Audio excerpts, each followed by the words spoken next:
যখন সর গুহার মধ্যে মুহাম্মদ সাল্লাল্লাহু আলাইহি সাল্লাম আর তার সাথে মাত্র একজন ছিলেন, বলেন নাম কি?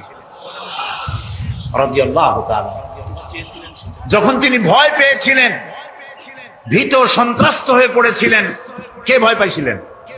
রাসূল না আবু বকর? আবু বকর রাদিয়াল্লাহু তাআলা ভয় পেয়েছিলেন। সেখানে সান্ত্বনা দিলেন কে? ইয ক্বালা লিসাহিবিহি লা তাহজান ইন্নাল্লাহা মা'ানা। স্মরণ করে সেই সময়ের কথা যখন মুহাম্মদ সাল্লাল্লাহু আলাইহি ওয়াসাল্লাম তার সাথীকে বললেন, ও আমার সাথী, লা তাহজান, ভয় পেও না, ইন্নাল্লাহা মা'ানা, আল্লাহ আমাদের সাথে আছে। সুবহানাল্লাহ। আবু বকর রাদিয়াল্লাহু তাআলা ভয় পাইলেন, সান্ত্বনা দিলেন রাসূল। আর মেরাজে গিয়ে রাসূল ভয় পাইছে, সান্ত্বনা দিয়েছেন বড় পীর আব্দুল কাদের জিলানী। তাহলে তো বোঝা যায় যে হযরতে আব্দুল কাদের জিলানী রাহমাতুল্লাহ আলাইহি আবু বকর রাদিয়াল্লাহু তাআলা আনহু চাইতেও পাওয়ারফুল। একজন প্রশ্ন করেছিলেন হযরত বড় পীর সাহেবকে, হুজুর আপনি তো আওলাদে রাসূল, অনেক বড় আলেম এবং বড় পীর, আপনার মর্যাদা কি সাহাবীদের সমান? তিনি জবাবে বলেছিলেন, এই ধরনের বেয়াদবিপূর্ণ কথা আর কোনোদিন আমার সামনে উচ্চারণ করবে না। রাসূল করিম সাল্লাল্লাহু আলাইহি ওয়াসাল্লামের সাহাবীরা যখন জিহাদের ময়দানে যেতেন, ঘোড়ার পৃষ্ঠে সওয়ার হয়ে ঊর্ধ্বশ্বাসে ঘোড়া ছুটছে, সেই ঘোড়ার নাকের ভিতরে যখন ধুলাবালি ঢুকতো, আমি আব্দুল কাদের জিলানী, সাহাবী তো দূরের কথা, সাহাবীদের যে ঘোড়ার উপরে যুদ্ধ করত, সেই ঘোড়ার নাকের ধুলাবালির সমান নয়। সুতরাং এই জাতীয় কথা যারা ওয়াজ করেন তারা বেয়াদব। নবী করিম সাল্লাল্লাহু আলাইহি সাল্লামকে হাজির নাজির বলা হয়, নাউযুবিল্লাহ বলেন। তিনি হাজির নাজির নন, রাসূল মাখলুক, আল্লাহ হচ্ছেন খালেক। আকীদা সাফ করতে হবে। একজন পীর সাহেব মারা গেছেন, চাঁদপুরে গেছিলাম একবার, যাই শুনলাম তিনি মাহফিলে দুইটা চেয়ার রাখেন, একটা খালি, খুব সাজানো গোছানো। বললাম ওইটা কেন? কয়েছে রাসূল তো হাজির নাজির, আমরা এতগুলি উম্মত এক জায়গায় হয়েছি, ইয়া নবী সালাম আলাইকা কইতেছি, তা রাসূল আসবে না? তিনি তো আসবেনই, আর আসলে বলে তার জন্য একটা চেয়ার রাখা উচিত। তাই বললাম দলিল তো মজবুত, রাসূল আসছে, একটা চেয়ার তো দেওয়াই উচিত। আমি মানলাম, 30 সেকেন্ডের জন্য মানলাম, রাসূল আসছে, তার জন্য একটা চেয়ার রাখা উম্মতের জরুরি। কিন্তু আপনারা বলেন, রাসূলুল্লাহর জন্য একটা চেয়ার রাখে, একটা মঞ্চ, সেখানে একটা চেয়ার, রাসূল বসবেন, সেই চেয়ারের পাশে আরেকটা চেয়ার দিয়া বসতে পারে এমন বেয়াদব আকাশের নিচে জমিনের উপরে হতে পারে? সুতরাং এ দিয়ে রাসূলের ইজ্জত বাড়ানো হয়নি, তাওহীন করা হয়েছে। কাজী রাসূলের ব্যাপারটি নিয়ে এই ধরনের কথাবার্তা, ওয়াজ নসিহত করা আদৌ ঠিক নয়। তারপর রাসূল নূরের তৈরি, মাটির তৈরি। আচ্ছা ভাই, আপনার পরীক্ষা তো আসবে সিলেবাসের মধ্য দিয়া, আমার কথা বুঝতেছেন? পরীক্ষা আসবে কিসের মধ্যে দিয়া? আপনি সিলেবাস পড়েন নাই, সিলেবাসের বাইরে পড়ছেন, জন্মের পড়া। পরীক্ষা পাস করবেন, ফার্স্ট ডিভিশনে ফেল করবেন। কিয়ামতের দিন আল্লাহ রাব্বুল আলামিন, বিশ্বাস করুন আমার সামনে কোরআন, কিয়ামতের দিন আল্লাহ রাব্বুল আলামিন তার কোন বান্দাকে প্রশ্ন করবেন না, রাসূল নূরের ছিল না মাটির ছিল, এ ব্যাপারে তোমার আকীদা কি? রাসূল গায়েব জানতেন কিনা, এ ব্যাপারে তোমার আকীদা কি? রাসূল হাজির নাজির ছিলেন কিনা, এ ব্যাপারে তোমার আকীদা কি? এই ব্যাপারে একটি প্রশ্ন করা হবে না।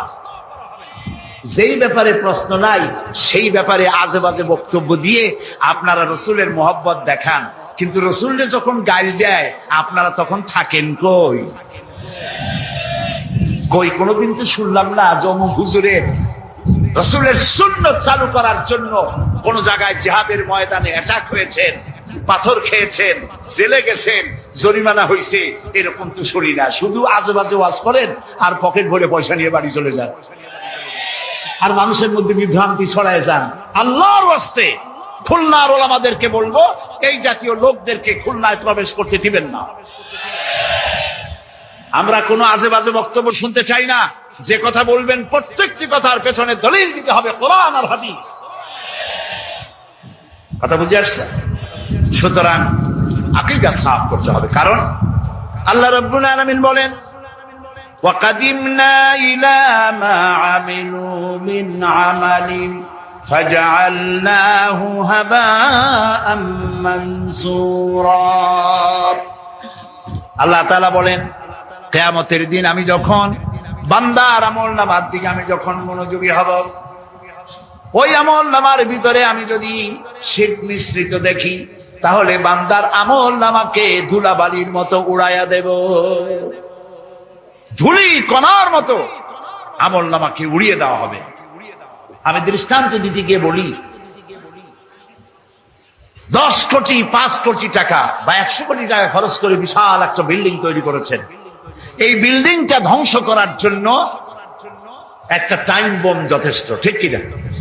একটা টাইম বোম রেখে দিলে, দূরের থেকে রিমোট কন্ট্রোলের বাটন টিপলেন, বোমাটা বিস্ফোরিত হলো।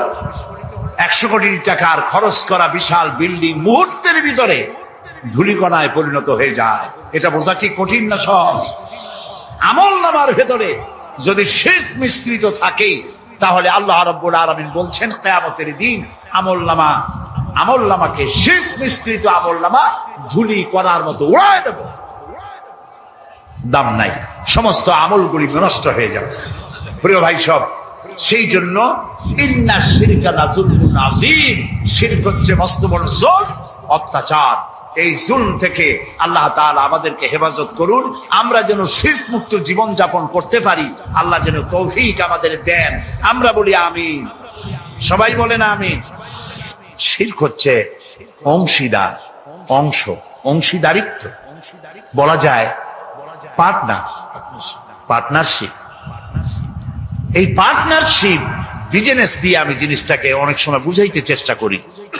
যেমন আপনি ব্যবসা করবেন, আপনার কাছে 1 কোটি টাকার প্রয়োজন একটা ব্যবসা করার জন্য, একটা রাস্তার কাজ উঠাবার জন্য, একটা ব্রিজ করার জন্য 1 কোটি টাকা দরকার, কিন্তু আছে আপনার কাছে 50 লাখ। এখন আর 50 লাখ টাকা যার কাছে পাওয়া যায়, এরকম একজন পার্টনার আপনার দরকার বলেই আপনি একজন পার্টনার খোঁজেন, ঠিক কিনা? 3 কারণে পার্টনারশিপ বিজনেস হয়। কয় কারণে বলেন? 3 কারণ। 1 নম্বর হলো পুঁজির অভাব, 2 নম্বরে পুঁজি আছে কিন্তু ব্যবসা কেমনে করে ওই জ্ঞান নাই। প্রিয় ভাই সব, পুঁজি হইলেই কি ব্যবসা করা যায়? যদি কেউ চেষ্টা করতে চান, করতে পারেন। লক্ষ লক্ষ টাকা দিয়ে ব্যবসাটা করেন, ব্যবসার কোনো জ্ঞান নাই, 1 মাস যাইতে পারবে না, বড় বড় 5-6টা লাল বাতি জ্বলবে আপনার দোকানের সামনে, ঠিক কিনা? কর এক্সপেরিয়েন্স, দক্ষতা, অভিজ্ঞতা, এটি ব্যবসার সব থেকে বড় মূলধন। তাহলে আমরা পার্টনারশিপ বিজনেস করি, 1 নম্বরের কারণ হলো কিসের অভাব? পুঁজির অভাব। 2 নম্বরে জ্ঞানের অভাব, একজন জ্ঞানী লোক তালাশ করি যার ব্যবসার অভিজ্ঞতা আছে। 3 নম্বরে পুঁজিও আছে, ব্যবসার জ্ঞানও আছে, কিন্তু বুড়ো হয়ে গেছে, একেবারে হাঁটতে পারে না, খাড়াইতে পারে না, সোজা হইতে পারে না, কিন্তু ব্যবসা করার শখ। সেই জন্য একজন স্বাস্থ্যবান, আমানতদার, দিয়ানতদার, যোগ্য একজন লোক তিনি তালাশ করেন। তাহলে 3 কারণে পার্টনারশিপ বিজনেস হয়। কয় কারণ? খুব লক্ষ্য করেন। যারা শিরক করে আল্লাহ বরদাস্ত করেন না কেন? কারণ হচ্ছে এই 3 কারণের কোনো অভাব আল্লাহর কাছে আছে। একটা করে দেখি। প্রথমে পুঁজির অভাব। আল্লাহর কি পুঁজির অভাব আছে? আল্লাহ রাব্বুল আলামিন বলেন, লিল্লাহি মা ফিস সামাওয়াতি ওয়া মা ফিল আরদ, আকাশ আর জমিনের একচ্ছত্র মালিকানা আল্লাহ। আকাশ এ জমিন কার? জোরে বলুন। সবকিছুর মালিকানা আল্লাহ তাআলা, তিনি সবটার মালিক। সাগরকে নগর বানান, নগরকে সাগর বানান, আমিরকে ফকির বানান, ফকিরকে আমির বানান, যা খুশি ফাআলুল লিমা ইউরিদ, যা খুশি তাই তিনি করতে পারেন, সবটার মালিক। কাজেই তার কাছে কোনো পুঁজির অভাব নাই। এই জন্য পার্টনারশিপ বিজনেস করার আল্লাহর কোনো দরকার নাই। গেল। 2 নম্বরে অভিজ্ঞতার অভাব, এক্সপেরিয়েন্সের অভাব। আল্লাহর অভিজ্ঞতার অভাব, আল্লাহর জ্ঞানের অভাব। আল্লাহ তাআলা বলছেন, ওয়াল্লাহু ইয়ালামু ওয়া আনতুম লা তা'লামুন, আল্লাহ সব জানেন, তুমি কিচ্ছু জানো না। কে বলেছেন?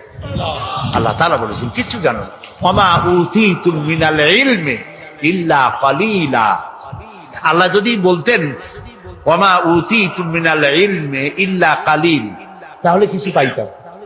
এখানে তিনি বলেছেন ইল্লা কালিলা, একেবারে কিছু না, সামান্যতম, সামান্য না, সামান্য আর সামান্যতম দুই কথা কি এক?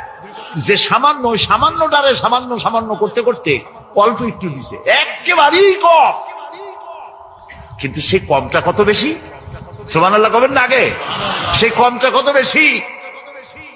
আকাশে মহাশূন্যে ওজন নামক একটা স্তর আছে। ওজন মানে মাপার ওজন না, এটার বানান হচ্ছে OZONE, ওজন।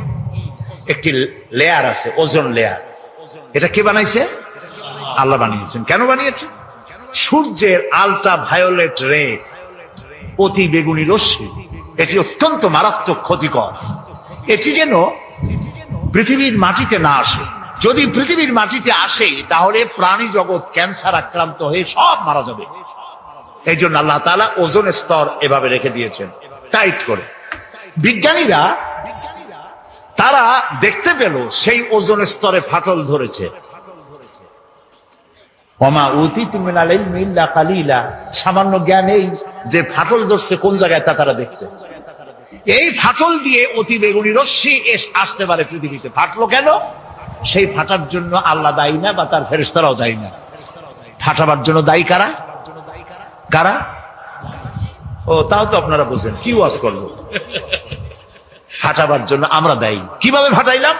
আমরা ফাটাইছি এইভাবে, আমাদের সমস্ত কল কারখানার ধোঁয়া, আমাদের গাড়ির কালো ধোঁয়া, এরপরে সমস্ত কল কারখানার ওয়েস্টেজ, বর্জ্য, এবং যত বোমা বিস্ফোরণ করে টেস্ট করার জন্য, তাতে পানি নষ্ট করেছে, মরুভূমি নষ্ট করেছে, পরিবেশ নষ্ট করেছে। গাছ কাটিয়া, সমানে গাছ কেটে পরিবেশ ধ্বংস করা হয়েছে, পাহাড় কেটে পরিবেশ ধ্বংস করা হয়েছে।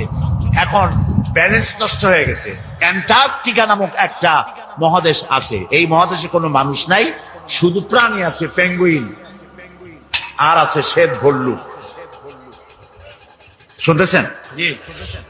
এই যে এখানে আছে শুধু বরফ আর বরফ। এই বরফগুলি আল্লাহ তাআলা সেখানে জমা করে রেখেছেন। এখন বরফগুলি গলে যাচ্ছে, বরফ গলে যাচ্ছে ওজোন স্তরে ফাটল ধরার কারণে, এবং বরফ গলে যাওয়ার কারণ পানি স্ফীত হয়ে উঠতেছে। ফলে বিজ্ঞানীরা বলছেন কোনো না কোনো দিন বাংলাদেশটা 10 ফিট পানির নিচে তলিয়ে যেতে পারে। আল্লাহ মাফ করুন, বলেন আমিন। এখন ওই ফাটল বন্ধ করার জন্য চেষ্টা চালাচ্ছে। এইটা বন্ধ হবে কেমনে? আপনি যাই ওখানে দর্জি পাঠায় সেলাই করতে পারবেন না। ওইটা বন্ধ করার জন্য পরিবেশকে আল্লাহ যেভাবে বানাইছেন ওইভাবে রাখবার জন্য আপনাকে চেষ্টা করতে হবে। পরিবেশটা আমরা ধ্বংস করেছি ব্যাঙগুলা খাইয়া। এই যে ব্যাঙ সব চালান দিয়ে দিল। এই ব্যাঙ কত বড় উপকারী ছিল, এখন মানুষ বুঝতে পারে ব্যাঙ কম হওয়ার কারণে ফসল ক্ষতি করে যে পতঙ্গগুলি, এই ক্ষতিকর পতঙ্গগুলি খায় ব্যাঙে। সেই ব্যাঙগুলা সব পয়সার জন্য কামাই করার জন্য, পয়সা কামাই করার জন্য সব চালান দিয়ে দিচ্ছেন। ব্যাঙ কমে গেছে, পতঙ্গ বাড়ছে, ফসল কমতেছে। আল্লাহ তাআলার সৃষ্টি। ওয়ামা খালাকনাস সামাওয়াতি ওয়াল আরদা ওয়ামা বাইনাহুমা লাইবিন। আল্লাহ তাআলা বলছেন আকাশ আর জমিনে খেল তামাশার বিষয়বস্তু করে কিছু তৈরি করি নাই, সব মানুষের কল্যাণের জন্য তৈরি করেছি। ওয়ামা উতিতু মিনাল ইলমি ইল্লা কালিলা, সামান্যতম জ্ঞান দিয়েছি। দেখেন সামান্যতম জ্ঞান। আমেরিকার হিউস্টন ইউনিভার্সিটিতে আমার দাওয়াত ছিল। ওইখানে হচ্ছে নাসার গবেষণাগার। এখানে মহাশূন্যে যে সমস্ত রকেটগুলি গেছে, সেই রকেটগুলি ওখান থেকে ছাড়া হয়েছে। আমি সেই রকেটে চড়েছি। যে রকেট সর্বপ্রথম নীল আর্মস্ট্রং, মাইকেল কলিন্স এরা যে রকেটে চাঁদে গিয়েছিল, সেই রকেটের মধ্যে আমি চড়েছি, দেখেছি। 5 ঘন্টা, অনেক সময় লাগে দেখতে, কিন্তু আমি 5 ঘন্টা ছিল সময় হাতে, এই সময় নিয়ে দেখেছি। ওই যে মহাশূন্যে চলে গেল তারা, এই যাওয়ার জন্য রকেট যখন যায় তখন এই ধরনের জামা কাপড় পরে যেতে পারে না, কারণ মাধ্যাকর্ষণ শক্তি পার হয়ে যাওয়ার পর ওখানে আবার মাধ্যাকর্ষণ আছে। প্রত্যেকটি সৌর জগতের প্রত্যেকটি গ্রহ উপগ্রহের আলাদা আলাদা ল অফ গ্রাভিটেশন আছে। সুবহানাল্লাহ। একটা আরেকটাকে টেনে ধরছে। আল্লাহু আকবার বলেন। সূর্য পৃথিবীকে টেনে ধরেছে, পৃথিবী সূর্যকে টেনে, একটার সাথে আরেকটা এইভাবে টেনে ধরা আছে। আল্লাহ তাআলা এই ব্যবস্থা করে রেখেছেন। সুবহানাল্লাহ। এই ব্যবস্থাপনা যেদিন শেষ হবে সেদিন কিয়ামত হয়ে যাবে। আচ্ছা, এইখানে কাপড় চোপড় তাদের আলাদা, ওখানে অক্সিজেন নাই, সেই জন্য অক্সিজেন পিঠে বেঁধে সিলিন্ডার বেঁধে নাকের সাথে লাগানো থাকে, দেখছেন না আপনারা ছবি। এরপরে তারা যে খানাগুলো খায় সে খাবারের জন্য এই রকমের প্লেট হবে না, সেটা ম্যাগনেটিক প্লেট হবে। খাবারগুলো এর মধ্যে আটকে থাকে, যদি আটকানো ব্যবস্থা না হয় তাহলে খাবারগুলো ভেতরে গিয়ে ভাত যদি হাতে নেন ভাতগুলো উড়ে যাবে, একটা একটা ধরে ধরে খাওয়া লাগবে। পানিগুলো ছিটকে যায়, সেই জন্য ট্যাপের উপরে ঢাকনা দিয়ে হাত ঢুকবার ব্যবস্থা আছে, তা না হলে পানিগুলি বৃষ্টির মতো উড়ে যাবে। এই ব্যবস্থা এইখানে বিজ্ঞানীরা কি করলো, পৃথিবী থেকে 49 কোটি কিলোমিটার দূরে, 49 কোটি কিলোমিটার দূরে হলো মঙ্গল গ্রহ, যেটাকে মার্স বলা হয়। সেইখানে সোজার্নার নামক একটি গাড়ি পাঠিয়ে দিল আমেরিকার নাসা থেকে। এটি 10 কেজি ওজনের একটি রোবটের মতোই, ওর মধ্যে একটি গাড়ি আছে, 6 চাকার একটি গাড়ি। সেই গাড়িটা নিয়ে এটা চলে গেল, রকেট এটা চলে গেল 49 কোটি মাইল অতিক্রম করতে কয়েক মাস সময় লাগলো। এরপরে সেখানে নামলো, নামার পরে পর্দাটা ফেটে গেল, গাড়িটা বেরিয়ে আসলো। ওতে ছিল হাই পাওয়ারের ক্যামেরা দিয়ে ছবি তুলবে এবং ছবিগুলি ওখান থেকে ট্রান্সমিট করবে নাসায়। চিন্তা করেন 49 কোটি মাইল দূরে, সেইখান থেকে ক্যামেরায় ফটো তুলছে আর ফটো ট্রান্সমিট করতেছে মাটিতে। সেই ফটো তুলতে তুলতে, ফটো আসতে আসতে বিজ্ঞানীরা দেখলেন, কম্পিউটারে তারা দেখতে পেল যে ওই গাড়িটা চলতে চলতে হঠাৎ এক জায়গায়, ছোট্ট গাড়ি তো, একটা পাথরের সাথে আঘাত লেগে কাত হয়ে গেছে, চাকা দুইটা উঁচু হয়ে গেছে। এই যেমন আমাদের দেশে বেবি ট্যাক্সি রাস্তায় মাঝে মধ্যে ছোট মানুষের মতো কাইতে হয়ে পড়ে, ওই রকম কাইতে হয়ে পড়ছে। চিন্তা করেন, এই পৃথিবীর মাটিতে বসে এই দৃশ্য দেখে কম্পিউটার মনিটরিং করে কায় খাওয়া গাড়িটাকে সোজা করে আবার চালাইয়া ছবি পাঠাবার ব্যবস্থা করেছে। এই যদি হয় সামান্য জ্ঞান, তাহলে আমার আল্লাহর জ্ঞান কত! আল্লাহ তাআলা কত জ্ঞানী! সুবহানাল্লাহ, সুবহানাল্লাহ। তো আল্লাহ তাআলা পার্টনারশিপ বিজনেসের জন্য, আল্লাহ, আমি বলছিলাম পার্টনারশিপ বিজনেসের জন্য কয়টা জিনিস দরকার? 3টা। 1 নম্বরে পুঁজির অভাব। পুঁজির অভাব আল্লাহর আছে? এত আস্তে করলে তো হবে না, এটা তো ইমানের প্রশ্ন। পুঁজির অভাব আছে আল্লাহ। 2 নম্বরে আল্লাহ তাআলার জ্ঞানের অভাব আছে, দক্ষতা, এক্সপেরিয়েন্স, অভিজ্ঞতার অভাব আছে। এবার 3 নম্বর কি বলছিলাম কোন তো দেখি? মাশাআল্লাহ, মনে আছে? আলহামদুলিল্লাহ, আলহামদুলিল্লাহ। সবাই পকেট ভরা নাম্বার নিয়ে বাড়ি যেতে পারবেন। 3 নম্বরে শক্তি। আল্লাহ তাআলা বয়সের ভারে এখন ক্লান্ত। বলেন নাউযুবিল্লাহ, বলেন নাউযুবিল্লাহ, আবারও বলেন নাউযুবিল্লাহ। খুলিকাল ইনসানু দাঈফা। আল্লাহ কয় তোরা দুর্বল। মানুষদেরকে সৃষ্টি করা হয়েছে কি করে? দুর্বল করে। আর আল্লাহর অবস্থা কি? আল্লাহ রাব্বুল আলামিন বলেন, আন্নাল কুওয়াতা লিল্লাহি জামিআ। আন্নাল কুওয়াতা লিল্লাহি জামিআ। সমস্ত ক্ষমতার উৎস কেবলমাত্র কে? আল্লাহ রাব্বুল আলামিন। আর আমার দেশে কিছু নেতা নেত্রী আছেন এমন, যারা বলেন সকল ক্ষমতার উৎস জনগণ। বলেন নাউযুবিল্লাহ। এই কথা বলা জায়েজ নাই, এই কথা বিশ্বাস করা হারাম। এখন যদি গোটা পাশে বাবুয়া ব্যাংক, চেনেন বাবুয়া ব্যাংক, যদি মাহফিলের মধ্যে লাভ দিয়া এরকম পড়তে পড়তে আপনাদের মধ্যে আসে, খোলা ব্যাংক গুলি লাভ হবে যে জোরে আপনারা লাভ দিবেন তার। আল্লাহ তো বিশ্বাস করো না? কই আল্লাহ বিশ্বাস করি, তো বুঝি না, ঘুমায় পারে কেমন বুঝি না। ইব্রাহিম আলাইহিস সালাম এরকম বলেছিলেন, রব্বি আরিনি কাইফা তুহিয়াল মাউতা। আল্লাহ তাআলা মরারে জিন্দা বানাও কেমনে? আল্লাহ কয় আওয়ালাম তুমিন, বিশ্বাস করো না? কই বিশ্বাস করি। বিশ্বাস না করি পারা যায়? নবী মানুষ, বিশ্বাস করি। তবে কিনা কানে শোনা কথা আর চোখে দেখা একটু তো ব্যতিক্রম হয়। যদি তুমি আমারে দেখাও, ওয়ালাকিন লিয়াতমাইন্না কালবি, তাহলে আমার কলিজাটা ঠান্ডা হয়ে যায়। আল্লাহ কয় যখন তুমি বিশ্বাস করো তখন বুঝাইতে আর কোনো অসুবিধা নেই। আল্লাহ বুঝাইছে না? কেমনি বুঝাইছে সেটা আলাদা ওয়াজ, সেটা এখানে করবো না। মুসা আলাইহিস সালাম বললেন, আল্লাহ তাআলা তুমি নাকি ঘুমাও না? আল্লাহ কয় যে সত্যিই তো তাই, ঘুমাই না। তুই বিশ্বাস করো না? কই করি, বুঝি না। আল্লাহ কয় বিশ্বাস যখন করছো বুঝাই দিই, এক গ্লাস পানি আনো। এক গ্লাস পানি আনা হলো, দাঁড়া থাকো। আল্লাহ মুসারে করলেন পানি নিয়ে দাঁড়াও, আর ঘুমের করলেন মুসারে দাও। মুসা আলাইহিস সালাম ঘুমে ধরলো, হাত শিথিল হয়ে এক গ্লাস করে ভেঙে গেল। মুসা আলাইহিস সালাম ভয় পেয়ে গেলেন। আল্লাহ রাব্বুল আলামিন বলেন, মুসারে ভয় পাওয়ার কারণ নাই, আমি একটি বোঝার জন্য, দৃষ্টান্তের জন্য এই কাজটি করেছি, ভয় পাওয়ার কারণ নাই। একটা গ্লাস হাতে নিয়ে এক মুহূর্তে রাখতে পারো নাই, ঘুমের আমেজে গ্লাস ভেঙ্গে চুরমার হয়ে গেছে। তোমার রব যদি ঘুমায় যায় তাহলে আকাশ আর জমিনের ট্রাফিক সিস্টেম অচল হয়ে যায়। সব কিছু তোমার আল্লাহ হাতের মুঠায়। আমি আল্লাহ ঘুমাই না, তাছাড়া মাখলুকদের যা হয় খালেকের তা হয় না। খালেক এর থেকে মুবাররা, পবিত্র। মানুষের ঘুমায়, প্রাণী জগৎ ঘুমায়, আমি ঘুমাই না। ঘুমও নাই, তন্দ্রাও নাই,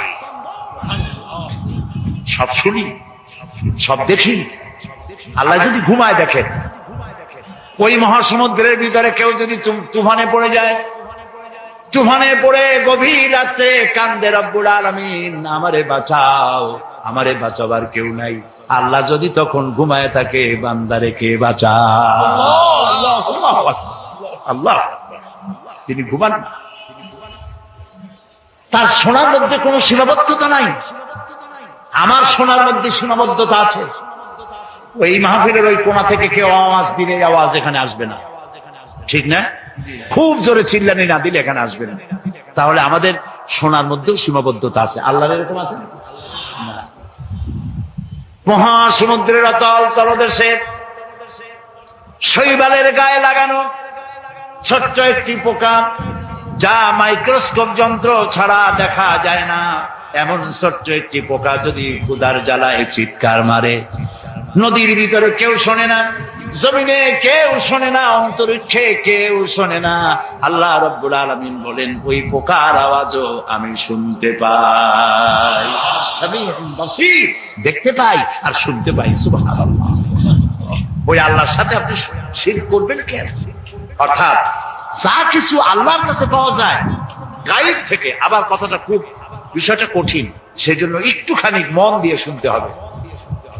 যা কিছু, যেসব সাহায্য অদৃশ্য থেকে পাওয়া যায়, ওইগুলি আপনি অন্য কারো কাছে চাইতে পারবেন না। কিন্তু যা কিছু মানুষের কাছে পাওয়া যায় তা চাইতে পারবেন। আপনার ঘরে পেঁয়াজ নাই, মেহমান আসছে, ঘরে চিনি নেই, চা খাওয়া লাগবে। সেই জন্য আপনার বউ অথবা আপনার ছেলে মেয়ে যদি পাশের বাড়িতে পাঠান, যে পাশের বাড়ি থেকে এক কাপ চিনি নিয়ে আসো, আবার কিনে আমি তোমারে ফেরত দেবো, এরকম করি না আমরা? আমার ঘরে করে মাঝে মাঝে যাই যাচ্ছে।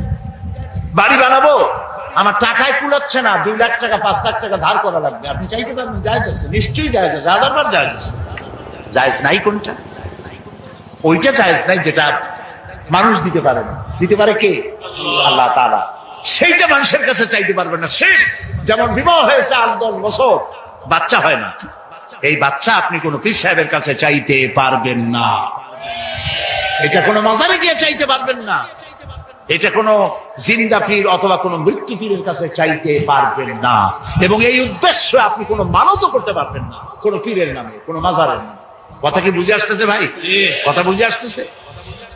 আল্লাহ রাব্বুল আলামিন বলেন, আমি কাউকে কন্যা দেই, কাউকে ছেলে দেই, কাউকে কন্যা দেই, কাউকে পুত্র দেই, কাউকে কন্যাও দেই, পুত্রও দেই, কাউকে কিছুই দেই না।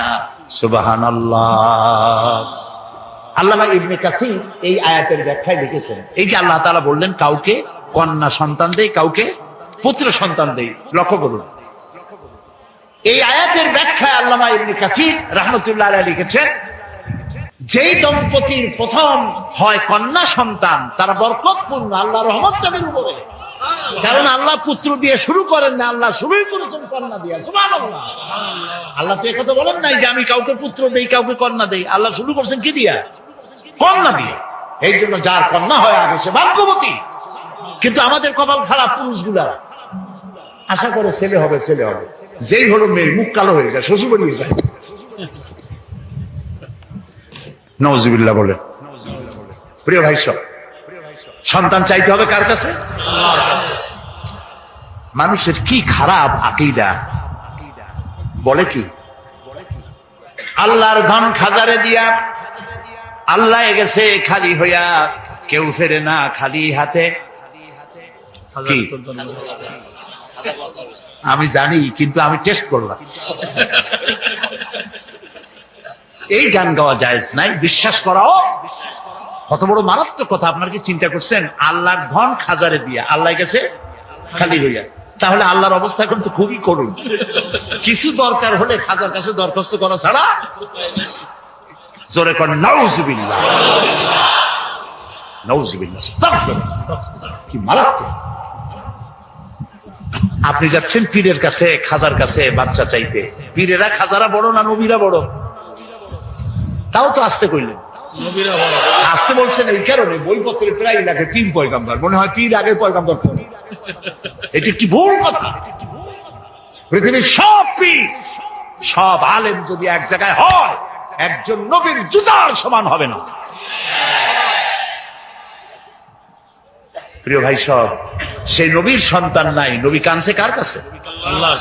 সূরা আলে ইমরানের মধ্যে পড়েন, হযরতে জাকারিয়া আলাইহিস সালাম আল্লাহর কাছে সন্তান চেয়েছেন। বার্ধক্যের একবারে চরম প্রান্তে গিয়ে আল্লাহ তাআলা দোয়া কবুল করলেন। হযরত জিবরাইল নাজিল হয়ে গেলেন আর বললেন, আল্লাহ আপনাকে সুসংবাদ দান করেছেন, আল্লাহ আপনাকে একটি সন্তান দিবেন, পুত্র সন্তান। হওয়ার সাথে সাথে নাম রাখবেন ইয়াহইয়া। সন্তান হবে, পুত্র সন্তান, নাম রেখে দিয়েছেন কে? আল্লাহ। হযরতে জাকারিয়া আলাইহিস সালাম চিন্তা করলেন, বলেই ফেললেন যে জিবরাইল, আল্লাহ তো বললেন আমার ছেলে হবে, কিন্তু হবে কেমনে তা তো বুঝি না, আমি তো বুড়া মানুষ, খাইতেও পারি না। বউ বুড়ি, আকিম, বন্ধা, বাজা, তার বাচ্চা হবে কেমন? সে বুড়ি, আমি বুড়া, কেমনে হবে? হযরত জিবরাইল তো কথা কবে না, কে না বললে? আল্লাহ তাআলা জবাব বললেন, একটা আয়াত বলে নেন, একটি শব্দ বলেছেন আল্লাহ তাআলা, কাযালিক, আমি যেভাবে চাই সেইভাবেই হবে। সুবহানাল্লাহ। আল্লাহ চাইলে কি না হয়? এই বুড়া বয়সে আল্লাহ ছেলে দিলেন কে? জাকারিয়া আলাইহিস সালামকে। কে দিয়েছেন? চিল্লায় বলে, আল্লাহ তাআলা তাকে সন্তান দিয়ে দিয়েছেন। আল্লাহ কিছু, আল্লাহ একটা মানুষ বানাবেন, খালি কতটুকু মাটি হইল হইল, মা বাবু লাগবে না, মাও লাগবে না। পারছেন না বানাইতে? কারে বানাইছেন? এরপরে বাপেরও দরকার নাই, খালি একটা মেয়ে লোক হলেই হলো। পারছেন না বানাইতে? কারে বানাইছেন? ঈসা আলাইহিস সালাম। ইন্নাল্লাহা আলা কুল্লি শাইইন কাদির। সমস্ত জিনিসের উপরে ক্ষমতা রাখেন কে? আল্লাহ। আল্লাহ, আল্লাহ। আমার মা বোনেরা যারা এসেছেন, আমার ভাইয়েরা যারা এসেছেন, ওয়াদা করুন মানুষের কাছে, কোন পীর সাহেবের কাছে, কোন হুজুরের কাছে এই মনের বাসনা রাখবেন না যে উনি আপনার আশা পূরণ করতে পারবেন। এই বাসনা রাখবেন না। পারবেন? এই মনটা, মন এরকম তৈরি করতে পারবেন? আল্লাহ যেন তৌফিক দেন, বলেন আমিন। মাজারে টাকা দিচ্ছে লোকেরা, আহারে মানত করে, আল্লাহ ছেলে যদি হয়, খানজান আলী পীর সাহেবের কুমির বাচ্চা হয়ে আসবে না, কি খাওয়াইবে? মুরগি খাওয়াই আসবে, আহারে। আচ্ছা আপনারা বলেন, কুমিরের মর্যাদা বেশি না মানুষের মর্যাদা বেশি? আরে গরিব মানুষের যদি এই দৃশ্য দেখে কানবে আর বলবে, আল্লাহ মানুষ না হইয়া খানজান আলীর দিকে যদি কুমির হইতাম, তাও মুরগি খাইতে পারতাম। আস্তাগফিরুল্লাহ। আমরা বলি আস্তাগফিরুল্লাহ। আহারে কি কপাল পোড়া মুসলমান। বাইজিদ বোস্তামী রহমতুল্লাহ আলাইহির মাজার দেখলাম চট্টগ্রাম। ইতিহাস বলে না যে ওখানে ওনার মাজার আছে, একবার আসছিলেন যে আছে, কিন্তু মাজার আছে ইতিহাসে বলে না। ওইখানে বড় একটা পুকুর, ওর মধ্যে আছে কচ্ছপ, বড় বড় কচ্ছপ, শ্যাতলা পড়ে গেছে গা। আহারে মুসলমান, মাথা একটু আমার চোখ দিয়ে দেখা, মুসলমান গাছলাই বসে কি বলে ছাগলের কলজিয়া, গরুর কলজিয়া কেটে কেটে নিয়ে গেছে, কচ্ছপের খাওয়া, আর কচ্ছপের কদমবুসি করে, কচ্ছপের পায়ে হাত দিয়ে চুমা খায়। আহারে আশরাফুল মখলুকাত আল্লাহ বানাইলো, ওয়ালাকাদ কাররামনা বানি আদম, আদম সন্তানকে সম্মান দিলাম। সেই সম্মানিত আদম সন্তান তারা গেল কসমের কদমবুসি করতে। নাউজুবিল্লাহি মিন যালিক। দেখলাম গাছ, অনেকগুলি গাছ আছে, এই গাছে দূরের থেকে দেখলাম এত ফল। আমি বললাম যে এত ফল হয়েছে গাছে, কি গাছ? কাছে গিয়ে কি ফল? ফল টল না, ইট আর পাথর ঝুলানো। আমি জিজ্ঞেস করলাম যে ইট পাথর কেন, এগুলো কারা ঝুলাইছে? কয় যে ওই যে মেয়ে লোক আসে যাদের বাচ্চা হয় না, ওরা ইট আর পাথর ঝুলাইছে। আমি বললাম এর সিগনিফিকেন্স কি, এর দর্শনটা কি, ঝুলাইলে কি হয়? তাদের ধারণা গাছে ইট পাথর ঝুলাই ঝুলে যেমন একটা ভার, ওই রকম পেটের মধ্যে ভার হইতে হইতে বাচ্চা হয়েছে।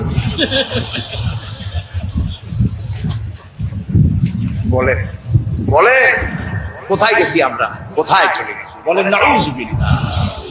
প্রিয় ভাই সব, এইগুলি শিরক, এই শিরক থেকে বাঁচতে হবে। চাইতে হবে কার কাছে? সবাই বলেন খেতে দেওয়ার মালিককে, পড়তে দেওয়ার মালিককে, হায়াতের মালিককে, মওতের মালিককে, হাসাবার মালিককে, কাঁদাবার মালিককে, সব কিছুর মালিককে। আল্লাহর নবী তাই বলেছেন, ওয়াইজা সাআলতা ফাসআলিল্লাহ ওয়াইজা ইসতাআনতা ফাসতাইন বিল্লাহ। কিছু চাইতে হইলে আল্লাহর কাছে, কিছু বলতে হলে আল্লাহরে বলো, কিছু চাইতে হলে আল্লাহর কাছে চাও। ইয়াকা না'বুদু ওয়া ইয়াকা নাস্তাঈন। সূরা ফাতিহার মধ্যে সারা জীবন পড়লাম, আয় আল্লাহ তোমারই গোলামি করি, তোমার কাছে সাহায্য চাই। একবার কাবা শরীফে মসজিদুল হারাম নামাজের ইমামতি করতেছিলেন খতিব আশ-শাইখ সৌদ আশ-শুরাইন। সুবহানাল্লাহ, কি তেলাওয়াত আল্লাহ তাদের জবানে দিয়েছেন। সুবহানাল্লাহ, আল্লাহ তাদের হায়াত দারাজ করুন, বলেন আমিন। আমি খুলনার যারা ধনাঢ্য ব্যক্তি তাদেরকে বলি, হস্ত জীবনে করবেনি একবার, পয়সা যদি থাকে তাহলে ব্যাংকক, সিঙ্গাপুর, হংকং, হাবিজাবাই জায়গায় দৌড়াদৌড়ি না করিয়া রমজান মুবারকে উমরা করে এসেন। রাসূলুল্লাহ বলেছেন, রমজান মুবারকে উমরা করলো সেজন্য আমার সাথে হজ আদায় করলো। যাই দেখেন কি মজা, আহারে নামাজ পড়তেছে, কয়েক বছর আগের কথা, ইমাম সূরা ফাতিহা পড়তেছে, ইয়াকা না'বুদু ওয়া ইয়াকা নাস্তাইন পর্যন্ত গিয়ে আটকে গেছে। বারবার পড়তেছে ইয়াকা না'বুদু ওয়া ইয়াকা নাস্তাইন। কান্নার রং পড়ে গেছে গোটা হারামে। আমার জীবনে সূরা ফাতিহার এই জায়গায় এসে এত কান্দাকাটি জীবনে আমিও করি নাই। গোটা হারাম জুড়ে কান্নার রোল পড়েছে। কাবা শরীফ সামনে, আল্লাহ সাক্ষী করে পড়তেছি, ইয়াকা না'বুদু, আল্লাহ তোমার গোলামি করি, তোমার কাছেই সাহায্য চাই। সুবহানাল্লাহ ওয়া বিহামদি। এই গোলামিটা যদি ঠিক থাকে, কলার পাতা শুকায় গেলে ওটারে কি কয়? বাসনা বলে, ফেতরা বলে। ওগুলো পিসাবদের কাছে নিয়ে যায়, তারপর কলার ফেতরা গিট দিয়া এরপরে মানুষের গলায় বান্ধা। হারে মানুষ কি ছাগল? ওয়ালাকাদ কাররামনা বানি আদম, আল্লাহ বানাইলে সম্মানিত করে ফেতরার খোল বাঁধে দেয় গলায়। কিছু কিছু বাচ্চা দেখা যায়, ছোট ছোট বাচ্চা এতগুলো তাবিজ, হাঁটতেও পারে না। আমি চিন্তা করছি বাচ্চা যদি কথা কইতে পারতো, বাচ্চা কইতেছে আল্লাহ কি অপরাধ করছি, মার পেটে তো ভালোই ছিলাম, এই দুনিয়া আসার পরে এতগুলো তাবিজ দিচ্ছে আমার গলা। এরপরে আজমিরের সুতা, লাল সুতা, কালো সুতা, পিসাবদের কাছে সুতা নিয়ে যায়, ওনারা সুতায় ফুদায় গিরে দেয়। আহারে, একদম জায়েজ নাই, এগুলো ব্যবসা। প্রিয় ভাই সব, রাসূলুল্লাহ এই কাজ করেন নাই, একজন সাহাবীও তাবিজ লেখেন নাই। ঝাড়ফুঁক জায়েজ আছে, এর অনেক হাদিস আছে, ঝাড়ফুঁক জায়েজ আছে, রাসূলুল্লাহ নিজে করেছেন, ঝাড়ফুঁক করেছেন। আর ঝাড়ফুঁকের জন্য দুটি আলাদা সূরা আল্লাহ তাআলা নাযিল করে দিয়েছেন, মাওয়াজাতাইন, সূরা ফালাক, সূরা নাস। হাদিস শুনুন, রাসূলুল্লাহ বলেছেন সূরা ফালাক, সূরা নাস সকালে 3 বার আর রাতে 3 বার পড়ে হাত দুটো এরকম করে ফু দিয়া, সেই দুটি হাত গোটা শরীরে তেল ডলে যেরকম, ওইরকম করে গোটা শরীরে যে করবে, শয়তানের, দুষ্ট জিন এবং দুষ্ট মানুষের সকল প্রকারের অনিষ্টতা থেকে আল্লাহ তাকে হেফাজত করবেন বলেছেন রাসূল করিম সাল্লাল্লাহু আলাইহি ওয়াসাল্লাম। সুতরাং প্রিয় ভাই সব, তাবিজের কাছে আল্লাহর রাস্তায় যাবেন না, আর শিরক করবেন না। আল্লাহ তাআলা বলেছেন, আলাইসাল্লাহু বিকাফিন আবদা, আমি আল্লাহ, আমি আমার বান্দার জন্য যথেষ্ট নই? আপনারা কোন অবশ্যই যথেষ্ট, আপনারা বলেন অবশ্যই যথেষ্ট। সুতরাং এই কাজগুলির মধ্যে যাওয়া যাবে না, চাইতে হবে কার কাছে? আল্লাহর কাছে। নবী করিম সাল্লাল্লাহু আলাইহি ওয়াসাল্লাম হযরতে মুআজ রাদিয়াল্লাহু তাআলা আনহু রাসূলের পেছনে গাধার পিঠে বসা ছিলেন। নবী করিম সাল্লাল্লাহু আলাইহি ওয়াসাল্লাম বললেন, ইয়া মুআজ। তিনি বললেন, লাব্বাইক ওয়া সাদাই। রাসূলুল্লাহ আবার বললেন, ইয়া মুআজ। তিনবার। কয়বার? তিনবার। হযরত মুআজ বললেন লাব্বাইক ওয়া সাদাইক, হে রাসূল, গোলাম হাজির। রাসূলুল্লাহ জিজ্ঞেস করলেন, মুআজ তুমি কি জানো বান্দার উপর আল্লাহর হক কি আর আল্লাহর উপর বান্দার হক কি? তিনি বললেন আল্লাহু আ'লামু ওয়া রাসূল। সাহাবীদের জবাব এরকমই ছিল, আল্লাহ এবং তার রাসূল ভালো জানেন। আরেকটা হাদিস মনে পড়ে গেল মাঝখানে, এইটা বলার আগে ওইটা বলে দিই। রাসূলুল্লাহর কাছে একজন এসে বলল, শোনেন, রাসূলের কাছে একজন সাহাবী এসে বললেন, হে রাসূল, ওইটাই হয় যেটা আল্লাহ করেন এবং আপনি ইচ্ছা করেন, সেটাই তো হয়। আল্লাহ যেটা ইচ্ছা করেন আর আপনি যেটা ইচ্ছা করেন সেটাই তো হয়। রাসূলুল্লাহ সঙ্গে সঙ্গে ধমক দিলেন, কখনো এই কথা আর বলবে না, সেইটাই হয় যেটা আল্লাহ তাআলা ইচ্ছা করেন, এখানে আমাকে শরীক করো না, আমার ইচ্ছায় কিচ্ছু হয় না, সবাই কার ইচ্ছায় আল্লাহ তাআলা। সাথে সাথে রাসূলুল্লাহ তাকে সতর্ক করে দিলেন। রাসূলুল্লাহ যদি এভাবে সতর্ক করেন, আমাদেরকে সতর্ক হওয়া উচিত।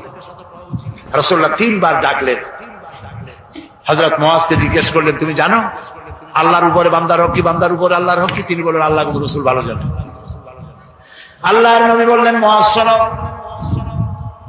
আল্লাহর উপরে বান্দার হক হচ্ছে বান্দা আল্লাহর ইবাদতের মধ্যে কাউকে শরীক স্থাপন করবে না, এটাই হলো আল্লাহর উপরে বান্দার হক। আর বান্দার উপরে আল্লাহর হক হচ্ছে যেই বান্দা আল্লাহর ইবাদতের মধ্যে কাউকে শরীক স্থাপন করবে না, আল্লাহ রাব্বুল আলামিন তার জন্য জাহান্নামের আগুন হারাম করে দিবে। খবরদার শিরকের কাছে যেও না। আমরা কি আল্লাহর সাথে দেখা করতে চাই? বলেন, দেখা করতে চাই? যারা জবাব দেন নাই তারা কিন্তু বিপদে। আমরা কি আল্লাহর সঙ্গে দেখা করতে চাই? যদি আমরা আল্লাহর সঙ্গে দেখা করতে চাই, আল্লাহ রাব্বুল আলামিন বলেন, ফামান কানা ইয়ারজু লিকা রাব্বিহি ফালইআমাল আমালান সালিহান ওয়ালা ইউশরিক বিইবাদাতি রাব্বিহি আহাদা। ফামান কানা ইয়ারজু লিকা রাব্বিহি, তোমাদের মধ্যে যে কেউ আল্লাহর সঙ্গে, রবের সঙ্গে যদি কেউ দেখা করতে চায়, দুইটা কাজ করতে হবে। কয়টা কাজ? ফালইআমাল আমালান সালিহা, সে যেন ভালো কাজ করে, উত্তম কাজ করে। ভালো কাজ, ভালো কাজ কারে কয়? ভালো কাজ করার জন্য দুইটা শর্ত। ভালো কাজ করার জন্য কয়টা শর্ত? আমলে সালেহ, নেক কাজের জন্য দুইটা শর্ত মুখস্থ করুন। এক নম্বর শর্ত হচ্ছে কাজটি হতে হবে আল্লাহকে খুশি করার জন্য। এত বড় তাফসীরের মাহফিল দেখে লোকেরা বুঝবে খুলনা সমাজ কল্যাণ পরিষদ কি বিরাট কাম করছে, এই নিয়তে নয়, এবং তারা সেই নিয়তে করেও নাই। আলহামদুলিল্লাহ বলে, এটা করবো এই জন্য, এই জন্য আল্লাহ খুশি হবেন, আল্লাহর কোরআনের প্রচার হবে, আল্লাহ খুশি হবে, সেই জন্য করেছি। তাহলে কাজটা, যে কোনো কাজ আমি করব, ভালো কাজ যেটাই করব, সে কাজটা করব কারে খুশি করার জন্য? এক। দুই নম্বরে কাজটি হতে হবে সুন্নতে নববী সাল্লাল্লাহু আলাইহি ওয়াসাল্লামের উপরে। দাড়ি রাখবো কারে খুশি করার জন্য? আল্লাহরে খুশি করার জন্য। রাখবো কার মতো? রবীন্দ্রনাথের মতো, কার্ল মার্কসের মতো, ম্যাক্সিম গর্কির মতো? কার মতো? রাসূলুল্লাহর মতো। বাস, আর দৃষ্টান্ত দিতে চাই না। আশা করি বুঝে আসছে কিনা? তাহলে আল্লাহ তাআলা বলছেন যে যদি তোমরা তোমার রবের সাথে দেখা করতে চাও, কয়টা কাজ করতে হবে? দুইটা। একটা কাজ হলো ভালো কাজ করো, নেক আমল করো। আর দুই নম্বরে হচ্ছে ওয়ালা ইউশরিক বিইবাদাতি রাব্বিহি আহাদা, আল্লাহর ইবাদতের সাথে কাউকে শরীক স্থাপন করো না। তাহলে আল্লাহ তাআলার সঙ্গে দেখা করা কিয়ামতে যাবে। প্রিয় ভাই সব, সুতরাং আমাদের কতগুলি জিনিস বাদ দিতে হবে। এই যে তাবিজ ব্যবহারের বিষয়টি আমাদেরকে ভাবতে হবে। আমরা ঝাড়ফুঁক আল্লাহর ওলিদের কাছ থেকে, বড় বড় আলেমদের কাছ থেকে ঝাড়ফুঁক নিতে পারবো। তাবিজ ব্যবহারের অভ্যাস আমাদের বাদ দিতে হবে। দড়ি, এই সুতা তুতা ইত্যাদি বান্দা, এগুলি বাদ দিতে হবে। এবং গণকের কাছে যাওয়া বাদ দিতে হবে, গণকের কথা বিশ্বাস করা বাদ দিতে হবে। মাজারে গিয়া চাদর দেওয়া, আগরবাতি দেওয়া, মোমবাতি দেওয়া, এগুলি দেওয়া বাদ দিতে হবে। পারবেন আপনারা? এগুলি করতে পারবেন? একটু চিন্তা করেন, আপনি মাজারে আগরবাতি, চাদর ইত্যাদি দেবেন কেন? ওনার লাইটের দরকার কি? আল্লাহ লাইটের ব্যবস্থা করতে পারবেন না? তিনি যদি আল্লাহর ওলি হন, আল্লাহ অন্ধকারে রাখবেন না। আর আপনি চাদর দেবেন উপরে, ভিতরে চাদরের ব্যবস্থা আল্লাহ করতে পারবেন না? আপনি যে টাকা দেন, এই টাকা দিয়ে উনি কি করবেন? উনি কি কমলা কিনবেন? শীতকালে উনি কি কম্বল কিনবেন? আল্লাহর উপরে বিশ্বাস হয় না কেন? আল্লাহর ওলি যদি হয় তা আল্লাহ তাআলা তাদের ব্যবস্থা করবেন। সুবহানাল্লাহ। এইখানে আমি মানুষকে বুঝাতে গিয়ে বলি, এইরকম বলি, এটা বলি আমি আজকের মতো শেষ করব। এটা এভাবে বলি যে মাজারে লোকেরা যায় মনের আশা পূরণ করতে, এইটাই বেশিরভাগ। জিয়ারতের চাইতে মনের উদ্দেশ্য বেশি থাকে, নির্বাচনে যেন আমার দল নিয়ে জিততে পারি, এই জন্য আগে একটা মাজারে যাওয়া দরকার। ছেলে মেয়ে হওয়া, চাকরিতে প্রমোশন, ব্যবসায় উন্নতি ইত্যাদি, এই জন্য যায়। এখন আপনারা বলেন হযরত শাহজালাল রহমতুল্লাহ আলাইহির মাতৃভাষা কি? বলে তিনি ইয়ামান থেকে এসেছিলেন, তার মাতৃভাষা আরবি। হযরত খাজা মুঈনুদ্দিন চিশতি রহমতুল্লাহ আলাইহির মাতৃভাষা কি? আরবি। বড় পীর আব্দুল কাদের জিলানী রহমতুল্লাহ আলাইহির মাতৃভাষা কি? আরবি। প্রিয় ভাই সব, এবার বলছেন এই তিনজন আল্লাহর ওলির নাম নিলাম, আল্লাহর মাহবুব বান্দার নাম নিলাম, ওনারা তিনজন আরবিতে, মাতৃভাষা আরবি। আপনার মাতৃভাষা কি? বাংলা। আপনি গিয়া ওইখানে বাংলায় বললেন বাবা খাজা বাবা শাহজালাল, খাজা বাবা মুঈনুদ্দিন চিশতি রহমতুল্লাহ আলাইহি, আমার তো ছেলে নাই, ছেলে দাও। আমি তো মামলায় পড়ছি, চিন্তায় দাও। আমার তো ব্যবসা হয় না, আমি তো রোগের সময় শেষ হয়ে গেলাম, আমার রোগ ভালো করে দাও। এই যে বললেন, উনি কি বুঝলেন? উনি কি বুঝলেন? বুঝলেন না। গেল এক নম্বর। দুই নম্বরে আপনি যখন বলতেছিলেন আমি আল্লাহ আমার নিজ হাতে গ্রহণ করি নাই, সব জীবের রিস্কের চাবি আমার হাতে। কার হাতে? তাহলে ভয়টা কিসের? আপনার একটা পেট, তাই নিয়ে এত চিন্তা। অথচ এই পৃথিবীতে আল্লাহ পাক বলেন অসংখ্য প্রাণী আছে যাদের কোনো সঞ্চয় নাই। শকুন, শকুনের মরা গরু অনেকগুলি ব্যাংকে জমা আছে নাকি? কবে কোথায় একটা মরা গরু পাইছে, আর খোঁজ নাই, খবর নাই। ওগুলো কি না খাইয়া মরতে দেখছেন রাস্তায় পথে ঘাটে? সুবহানাল্লাহ। অসংখ্য প্রাণী এভাবে দুনিয়া আছে, আল্লাহ রাব্বুল আলামিন বলেন যাদের কোনো সঞ্চয় নাই, যারা কোনো সঞ্চয় করে না। এ ধরনের সাপগুলি, শিয়ালগুলি, বাঘগুলি, পাখিগুলি, জলচর প্রাণী, স্থলচর প্রাণী, আর অন্তরিক্ষে মহাশূন্যে উড়ে বেড়ায় যে সব প্রাণী, এ ধরনের শত সহস্র কোটি কোটি প্রাণী, তারা সকাল বেলায় খালি পেট নিয়ে বেরিয়ে যায়। খালি পেট নিয়ে সকাল বেলায় বেরিয়ে গেল, আবার সন্ধ্যায় যখন বাসায় ফেরে সমস্ত প্রাণীগুলির পেট আল্লাহ রব্বুল আলামিন ভরে দেন। সুবহানাল্লাহ। একটা প্রাণীও খালি পেটে বাড়ি ফেরে না। সুবহানাল্লাহ, সুবহানাল্লাহ। অথচ তাদের কিন্তু জন্ম নিয়ন্ত্রণের ব্যবস্থাও নাই। জঙ্গলে যত প্রাণী আছে তারা কি কোনদিন মিছিল করে এসে বলেছে বাংলাদেশ সরকার আমাদের জঙ্গলের মধ্যে কোনো খোঁজ খবর তো আপনারা রাখেন না, এখানে বাচ্চা কাচ্চা বেশি হইতেছে আর খাওয়াইতে পারি না, এবার কিছু পরিবার পরিকল্পনার ওষুধপত্র পাঠান? কোনদিন বলেছে? বলে নাই, বলবেও না। কে খাওয়ায়? আল্লাহ পাক খাওয়ায়, আল্লাহ পাক খাওয়ায়। সুতরাং আল্লাহ রাব্বুল আলামিন রিজকের মালিক, একথা বিশ্বাস করতে হবে। সেই বিশ্বাসের অর্থ এই নয় যে আপনি চুপ করে বসে থাকবেন আর ফেরেশতারা রান্না করে আপনারে রূপচাঁদা মাছ খাওয়াই দিয়ে যাবে, এরকম না। বিশ্বাস করতে হবে, কাজ করতে হবে, এর ফলে আল্লাহ রাব্বুল আলামিন রিজকের ব্যবস্থা করবেন। ঈমান আনার পর প্রথম যে কোয়ালিটিটা হবে, সেই কোয়ালিটি হচ্ছে পার্সোনালিটি, আত্মসম্ভ্রম, আত্মমর্যাদা। দুনিয়ায় কারো সামনে মাথা সে নত করবে না, মাথা নত করবে কেবলমাত্র আল্লাহর কাছে। সে বিশ্বাস করবে খাইরিহি ওয়া শাররিহি মিনাল্লাহি তাআলা, ভালো মন্দ সব কার কাছ থেকে হয়? আল্লাহর কাছ থেকে হয়। সে কিছুতেই বিশ্বাস করবে না যে কোনো মাজারের কাছে গেলে, কবরের কাছে গেলে আমার তকদির পাল্টে যাবে, কোন মোমেন তা বিশ্বাস করবে না। কথা বুঝতে পেরেছে? ভালো করার মন্দ করার সত্তা মালিক আল্লাহ সুবহানাহু ওয়া তাআলা। এরপরে দুই নম্বরের যে কোয়ালিটি সৃষ্টি হবে মুমিনের মধ্যে ঈমান আনার পর, সে গুণটা হচ্ছে সে বিনয়ী হবে। বিনয়, বিনম্রতা আর এক বৈশিষ্ট্য। বিনয় এবং বিনম্রতার বৈশিষ্ট্য হবে। তার কারণ হচ্ছে ঈমান আনার পরে সে জানতে পেরেছে আল্লাহ রাব্বুল আলামিনের কর্তৃত্ব থেকে বেরিয়ে আসার ক্ষমতা কারো নাই। অহংকার করে যাব কোথায়, আস্ফালন করে যাব কোথায়? আল্লাহর রাজত্বের বাইরে, আল্লাহর ক্ষমতার বাইরে যাওয়ার ক্ষমতা তো কারোই নাই। সুতরাং অহংকার তার মধ্যে জায়গা পাবে না।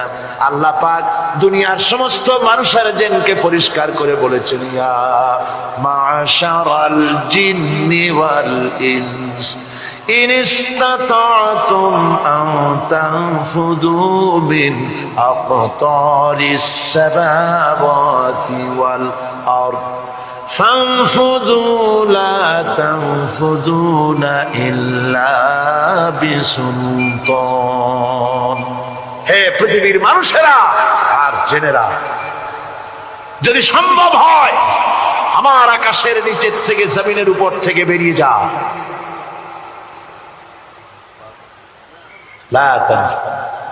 বেরিয়ে যেতে পারবে না।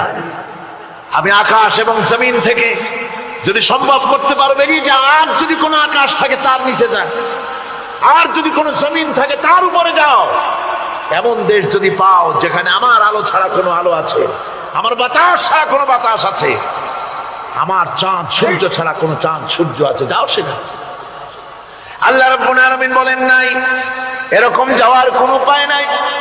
আমি আল্লাহ রাব্বুল আলামিন আকাশ আর জমিন দিয়ে প্যাকেট করে রেখেছি, আটকায় রেখেছি।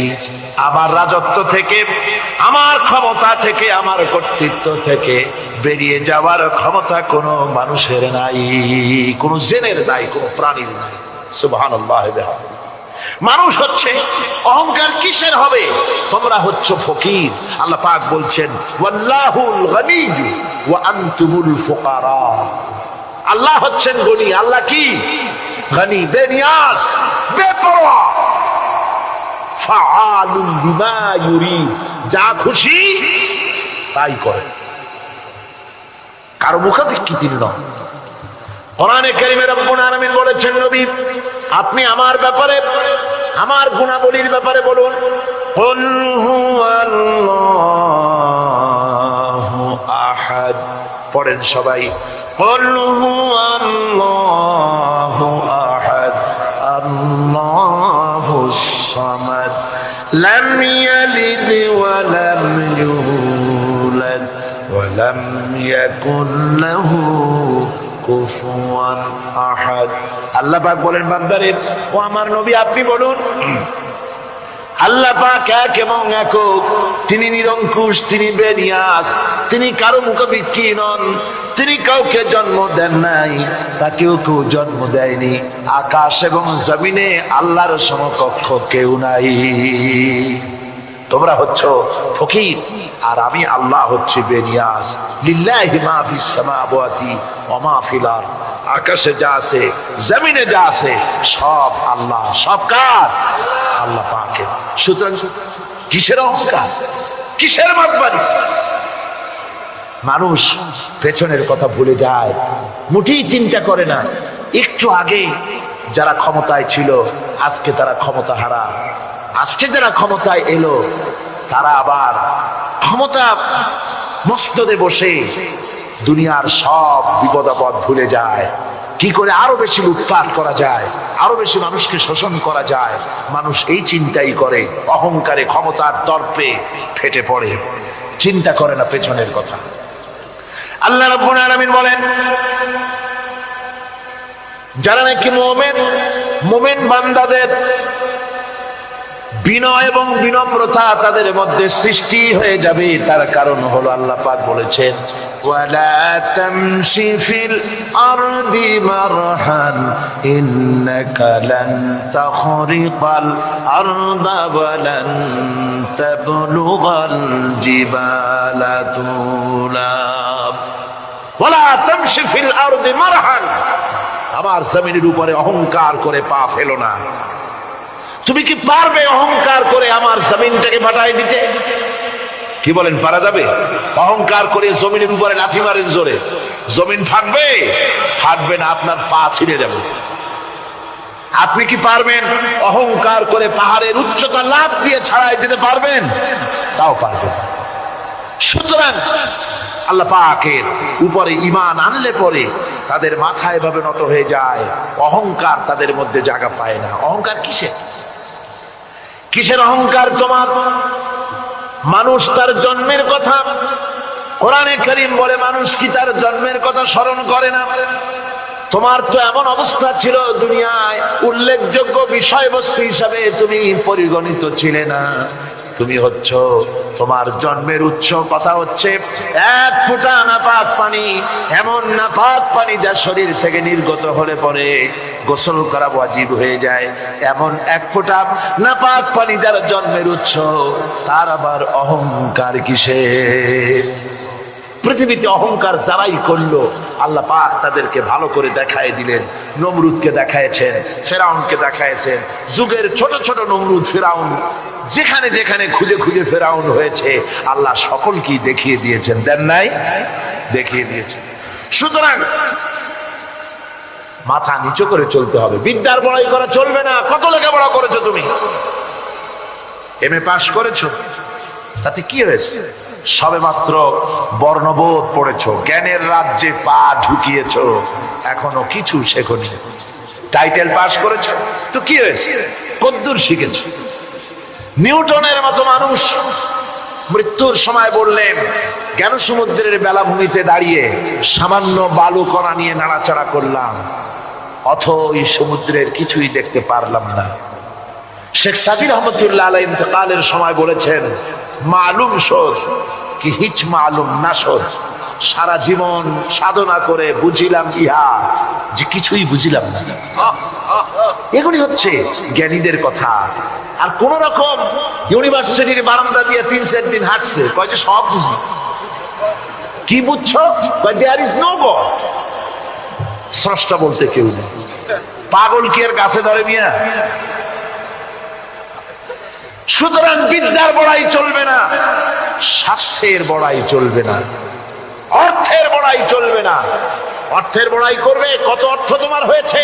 আল্লাহ যদি ইচ্ছে করেন ব্রেনের মধ্যে, মগজের মধ্যে এমন টিউমার করে দিবেন, মগজের মধ্যে এমন ক্যান্সার করে দেবেন, হার্টের ভিতরে এমন ক্যান্সার লাগায় দিবেন, 14 গোষ্ঠী বিক্রি করলে ঔষধের পয়সা হবে না। পারবে কিনা আল্লাহ করে?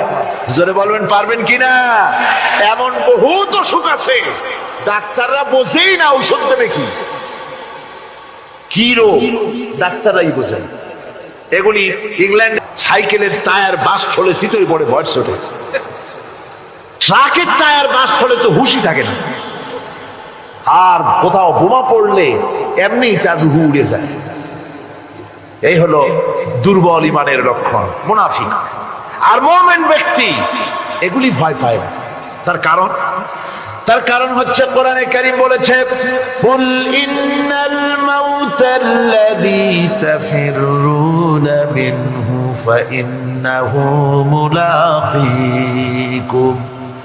বলো, মৃত্যুর থেকে পালাবার কোন উপায় নাই। যেখানেই যাও না কেন মৃত্যু তোমাকে ধরবেই, তোমাকে যেখানেই যাও তুমি মৃত্যু তোমাকে খুঁজে বের করবেই। মরণ থেকে পালাও তুমি, মরণ তোমায় লইবি ঘিরি, যদিও সুদূর আকাশ পানে লুকাও সেথায় লাগিয়ে সিঁড়ি। এ মহারোগের চিকিৎসক নাই, নাই সে ঔষধ জগতে, খুঁজিয়া কাতর হইলে কি হবে, পারিবে না তারে ফিরাতে। যেখানেই যাও পালাবার উপায় নাই, মৃত্যু তোমাকে ধরবেই। হে মৃত্যুর কাছ থেকে পালাবার পথ যখন নাই, তখন ক্ষণস্থায়ী জীবনের মায়া করে হকের রাস্তা থেকে বিরত থাকার কোনো অর্থ হয় না। বরং এই রাস্তায় যদি জীবন দেওয়া যায়, সে জীবন, সে মৃত্যু নয়, সেটার নাম জীবন। সেটার নাম কি? জীবন। আরে জীবন তো আল্লাহ কিনে নিয়েছেন। আমাদের জীবন কে কিনে নিয়েছেন? আল্লাহ রাব্বুল আলামিন বলেছেন, ইন্নাল্লাহা আশতারা মিনাল মুমিনিনা আনফুসাহুম ওয়া আমওয়ালাহুম বিআন্না লাহুমুল জান্নাহ। আল্লাহ পাক বলেন, আমি আমার মুমিনের জান এবং মালকে খরিদ করে নিয়েছি, বিনিময় আমার মুমিনকে আমার জান্নাত দান করে দিয়েছি। মুমিনের মালটাও আমার, জানটাও আমার। তো আসলে জান আর মাল কার? আল্লাহ পাকের। তো আল্লাহ কিনে ইচ্ছেটা কিনেছেন, আমাদের ইচ্ছেটা। আমরা আমাদের ইচ্ছে মতো আমাদের মাল খরচ করতে পারবো না, আমাদের ইচ্ছে মতো জান খরচ করতে পারবো না। মাল আর জান সবটাই খরচ হবে আল্লাহর জন্য। কার জন্য? আল্লাহর জন্য করতে হবে। আপনাকে আল্লাহ টাকা দিয়েছেন, কড়ি দিয়েছেন, এই ধন সম্পদ যে কোনো দলের লোক এসে চান্দা চাইলেই আপনি দিতে পারবেন না, যেহেতু কিয়ামতের দিন আল্লাহর দরবারে জবাবদিহি করতে হবে। পয়সা আল্লাহ দিয়েছিলেন, ওই পয়সা দিয়া ধর্মনিরপেক্ষবাদীদেরকে টাকা দিয়া সহযোগিতা করেছেন, সমাজতন্ত্রীদেরকে টাকা দিয়ে সহযোগিতা করেছেন, পুঁজিবাদীদেরকে টাকা দিয়ে সহযোগিতা করেছেন, আল্লাহর দ্বীনের সঙ্গে নাফরমানি যারা করে পয়সা দিয়া সহযোগিতা করেছেন। কিয়ামতের দিন আল্লাহর দরবারে আসামির কাতারে দাঁড়াতে হবে। পরিষ্কার আল্লাহর কথা, আমি তোমার মাল কিনে নিয়েছি, তোমার মাল আমার রাস্তায় খরচ করতে হবে। খরচ করলে কোথায় করতে হবে? আল্লাহর রাস্তায়। আপনার নিজের ইচ্ছে মতো আপনি করতে পারবেন না। দেখুন, হিন্দুদেরকে, অমুসলিমদেরকে আপনি সাহায্য করবেন। যদি কোনো অমুসলিম তার মেয়েকে বিবাহ দিতে পারে না টাকার অভাবে, আপনি সাহায্য করবেন, জায়েজ আছে, সওয়াব হবে। একটা অমুসলিম তার সন্তানকে পড়াশোনার খরচ চালাতে পারছে না, আপনি সাহায্য করুন, জায়েজ আছে। অসুখ হয়েছে, রোগের চিকিৎসা করাতে পারে না অমুসলিম, সাহায্য করুন, জায়েজ আছে। কিন্তু অমুসলিম পূজা করবে, পয়সা দিয়ে মণ্ডপ বানাতে পারে না, বলির পাঠা কিনতে পারছে না পয়সার অভাবে, সেখানে মুসলমানের সাহায্য করা জায়েজ আছে? একটা ফুটা পয়সাও সেখানে সাহায্য করা মুসলমানদের জন্য হারাম। এরকম সাহায্য করা কি জন্য হারাম? তার কারণ আপনি পয়সা দিয়ে আল্লাহর সাথে শিরক করার সুযোগ করে দিচ্ছেন। এই কথাটা যেমন ভাবে বুঝলেন, অনুরূপ ভাবে যারা আল্লাহ দ্বীন কায়েম করতে চায় না, আল্লাহর দ্বীনের বিরোধিতা করে, মানুষের তৈরি করা মতবাদ প্রতিষ্ঠার সংগ্রাম করে, তাদেরকে আপনি আপনার টাকা পয়সা দিয়ে সাহায্য করলে আল্লাহর কাছে অবশ্যই আপনাকে জবাবদিহি করতে হবে, যেহেতু আপনার জান, আপনার মাল সবটাই কার। আল্লাহ রাব্বুল আলামিনের জন্য শিখিয়ে দিয়েছেন, বলো কুল ইন্না সালাতি ওয়া নুসুকি ওয়া মাহইয়ায়া ওয়া মামাতি লিল্লাহি রাব্বিল আলামিন। পড়েন সবাই আমার সাথে, ইন্না সালাতি ওয়া নুসুকি ওয়া মাহইয়ায়া ওয়া মামাতি লিল্লাহি রাব্বিল আলামিন। নিশ্চয়ই আমার নামাজ, আল্লাহ বলেন, শিখাই দিচ্ছেন, বলো আমার নামাজ, আমার কোরবানি, আমার হায়াত, আমার মত সব কিছু ওই আল্লাহ রাব্বুল আলামিনের জন্য, যিনি তামাম জাহানের সৃষ্টি জগতের লালন কর্তা, পালন কর্তা, তার জন্যই নিবেদিত। সুতরাং আপনার ইচ্ছে মতো জান মাল খরচ করতে পারবেন না, খরচ করতে হবে আল্লাহর পথে। বুকের মধ্যে যে জানটা আছে, জান আপনার, কিন্তু আপনি কি আত্মহত্যা করতে পারবেন? আত্মহত্যা করলে কি হয়? কবিরা গুনাহ। কি হবে? কবিরা গুনাহ। কিয়ামতের শাস্তি কি? জাহান্নাম। কোথায় যেতে হবে? জাহান্নাম। যদিও জানটা আপনার মধ্যে আপনার, কিন্তু এটা আল্লাহ আপনার কাছে আমানত রেখেছেন। এই জান আপনি যেখানে সেখানে খরচ করতে পারবেন না। আপনার এই জানটা নিয়ে মানুষের তৈরি করা মতবাদের আন্দোলনে সংগ্রাম করে জানকে ক্ষতিগ্রস্ত করতে পারবেন না। ওই রাস্তায় মরবেন তো জাহান্নামে যেতে হবে। এই রাস্তায় আপনার জীবন দিতে বলা হয়নি। আপনার জান আর মাল সবটা খরচ করতে হবে আল্লাহ রাব্বুল আলামিনের জন্য, যেহেতু আমাদের জান মালের বিনিময়ে আল্লাহ রাব্বুল আলামিন আমাদেরকে জান্নাতের ওয়াদা করেছেন। মুমিন ব্যক্তির এই কোয়ালিটি হবে। মুমিন ব্যক্তি, সে ব্যক্তি, তার মনের মধ্যে এই চিন্তা হবে, কেউ আমাকে ক্ষতি করতে পারবে না, আমাকে কেউ মারতে পারবে না। ওয়ামা হুম বিদাররিনা বিহি মিন আহাদিন ইল্লা বিইذনিল্লাহ। আল্লাহর বিনা হুকুমে আমার এক গাছা পশম কেউ বাঁকা করতে পারবে না। এটাই মুমিনের ঈমান হওয়া উচিত। শুধু তাই নয়, মুমিনের কলিজার ভিতরে এ ধরনের সাহস থাকবে, বিশ্বাস থাকবে। ওয়ামা কানা লিনাফসিন আন তামুতা ইল্লা বিইذনিল্লাহি কিতাবাম মুআজ্জালা। কোন প্রাণী তার নির্ধারিত সময়ের আগে কেউ তাকে মারতে পারবে না। আল্লাহ পাক যে সময় নির্ধারণ করেছেন ওই নির্ধারিত সময়ের আগে কারো মৌত হবে না। নির্ধারিত সময়ের আগে কারো মৌত হবে না। কোরআনে কারীমে ভিন্ন জায়গায় আল্লাহ বলেন, কুল লাউ কুনতুম ফি বুয়ুতিকুম লাবারাযাল্লাযীনা কুতিবা আলাইহিমুল কাতলু ইলা মাদাজিহিম। এরপরে মুমিনদের ভিতরে আরেকটা জিনিস হবে, সেটা হচ্ছে মুমিন কখনো হতাশ হবে না, নিরাশায় তার মন ভেঙে যাবে না। হতাশা মুমিনের কলিজাকে কখনো ছোট করে দিবে না, আন্দোলন থেকে তাকে বিরত রাখবে না। অন্ধকার দেখবে, চতুর্দিকে অন্ধকার মেঘাচ্ছন্ন, চতুর্দিক থেকে মেঘ জমে আসতেছে, মনে হবে যেন আর ফজর হবে না, কিন্তু একটু পরে দেখা যাবে এই মেঘের ঘন ঘটা দূর হয়ে গিয়ে সকালবেলায় আকাশে আবারও সূর্য উদিত হয়েছে, ঠিক না? সুতরাং মুমিনের হতাশ হওয়ার কোনো কারণ নাই। হতাশ হয় কারা? কোরআনে কারীমের মধ্যে বলা হয়েছে, ওয়ামান ইয়াকনাতু মির রাহমাতি রাব্বিহি ইল্লা দাল্লুন। কেবলমাত্র পথভ্রষ্ট লোকেরাই, কেবলমাত্র গোমরাহ লোকেরাই তারাই নিরাশ হয়, হতাশ হয়। ঈমানদার লোক কখনো হতাশ হয় না, তার ঈমানে তার আশায় বুক বেঁধে সাহসের সঞ্চার করে দেয়। কারণ সে তো জানে আল্লাযী খালাকানি ফাহুয়া ইয়াহদিন, আল্লাহ আমাকে সৃষ্টি করেছেন, আমার হেদায়েতও তিনি দিয়েছেন, পথও তিনি দেখিয়েছেন। আল্লাযী হুয়া ইউতঈমুনি ওয়া ইয়াসকিন, আমি যখন ক্ষুধার্ত হই ওই আল্লাহই আমাকে খাওয়ান, আমি যখন তৃষ্ণার্ত হই তখন আল্লাহই আমাকে পান করান। ওয়া ইযা মারিদতু ফাহুয়া ইয়াশফিন, আর যখন আমি অসুস্থ হই ওই আল্লাহ আমাকে রোগ মুক্ত করেন। সুবহানাল্লাহ। দেখেন হযরত আইয়ুব আলাইহিস সালাম সব কোরআনের মধ্যে আছে, আল্লাহ পাক সব বলে দিয়েছে।